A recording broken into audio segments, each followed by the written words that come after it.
Jadi jemaah yang dimuliakan Allah Subhanahu wa taala, tidak ada lain, tidak ada contoh yang lebih tepat, yang lebih utama, yang lebih unggul, yang lebih agung baginda Nabi Muhammad sallallahu alaihi wasallam saja.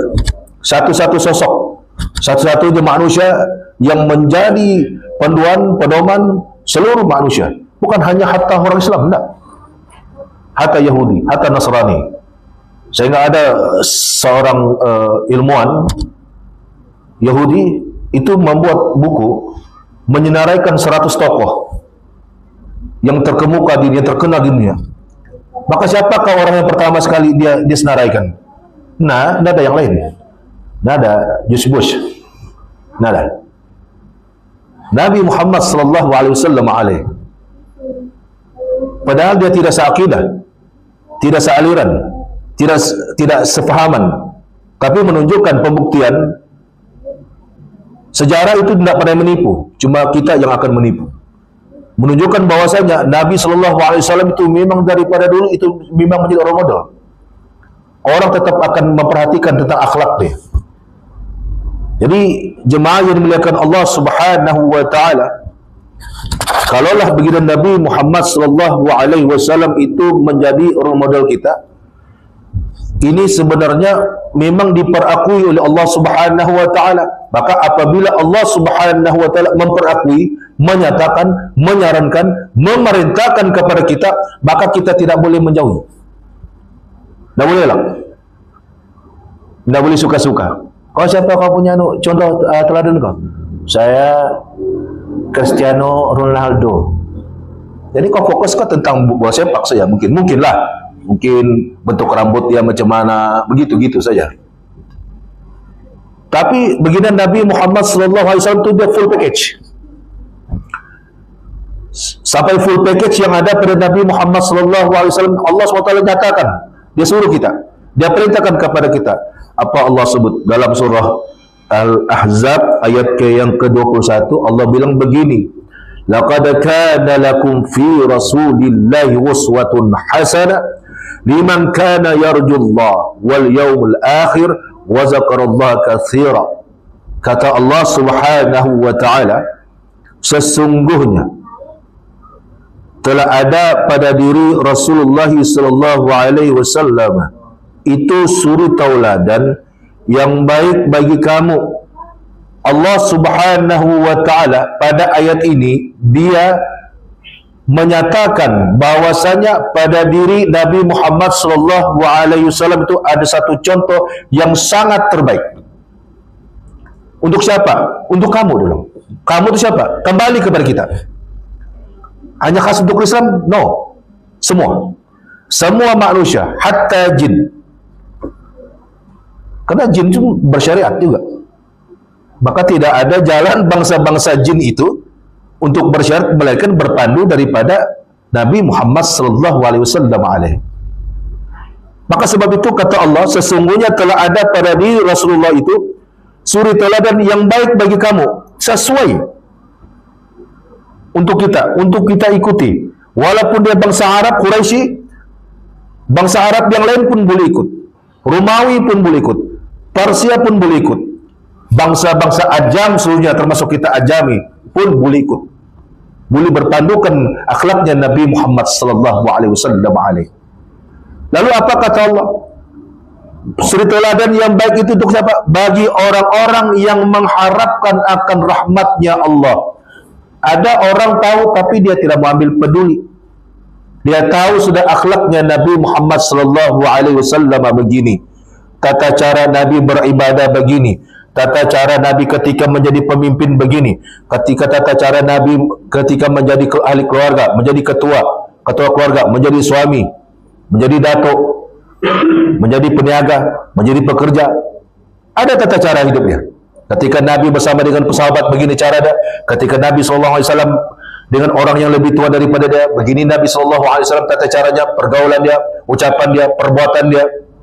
Itu semua sudah maklumi. Tetapi bukan semua orang mau meniru, bukan semua orang mau tiru, bukan semua orang mau ambil peduli. Kenapa?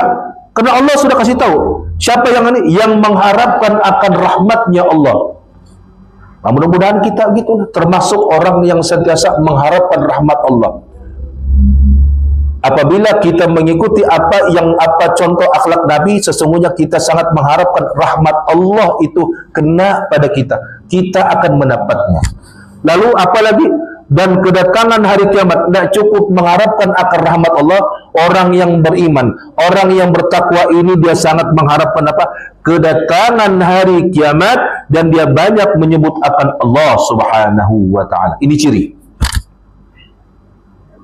Maka Allah Subhanahu wa ta'ala sudah memaklumkan kenapa kita mesti mengikuti akan Nabi Muhammad sallallahu alaihi wasallam. Kenapa kita mesti mencontohi akan baginda Nabi Muhammad sallallahu alaihi wasallam?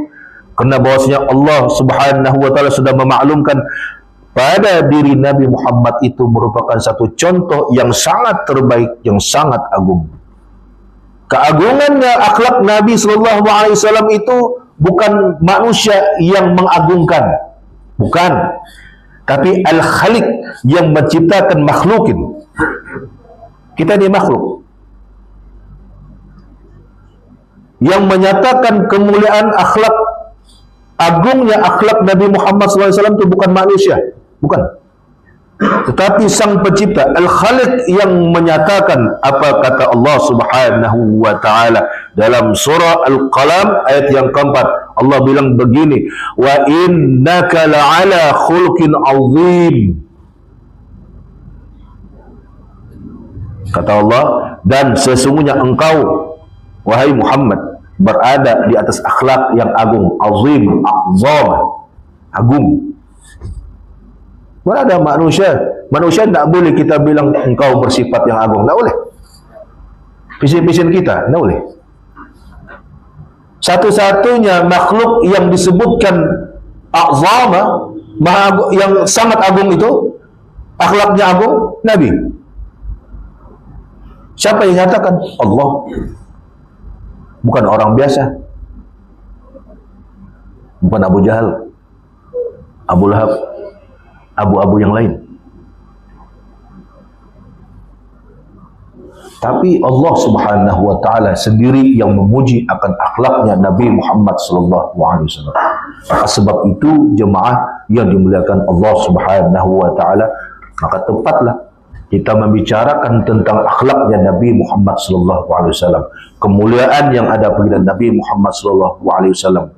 Sesuai Nabi manusiawi seperti kita, maka wajar kita mengikuti seperti mana manusiawi ini. Jemaah yang dimuliakan Allah Subhanahu wa ta'ala, apabila kita membicarakan tentang akhlak, sebelum kita lebih jauh membicarakan tentang akhlaknya Nabi Muhammad sallallahu alaihi wasallam, maka wajar kita mengetahui tentang apakah yang dikatakan dengan akhlak, supaya kita tahu. Karena para alim ulama membahaskan tentang akhlak itu sendiri, supaya kita mengetahui, oh, akhlak itu begitu rupa-rupanya. Kita sering mendengar, betul, dia itu paci, mulut sejajahat, hati baik. Biasa dengar kan? Biasa itu. Dia itu kasar saja, dia memang kasar, tapi hati dia baik. Biasa dengar? Ada masalah. Masalahnya nanti apabila kita memerhatikan istilah-istilah perbahasan para alim ulama berkenaan tentang akhlak itu sendiri. Mari kita lihat apa kata Al-Imam Ghazali rahimahullahu ta'ala, Hujatul Islam, di dalam kitabnya yang masyhur Ihya Ulumuddin.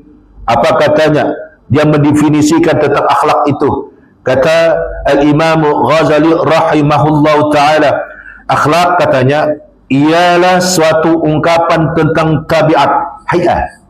Tabiat, orang kita bilang tabiat, hay'ah.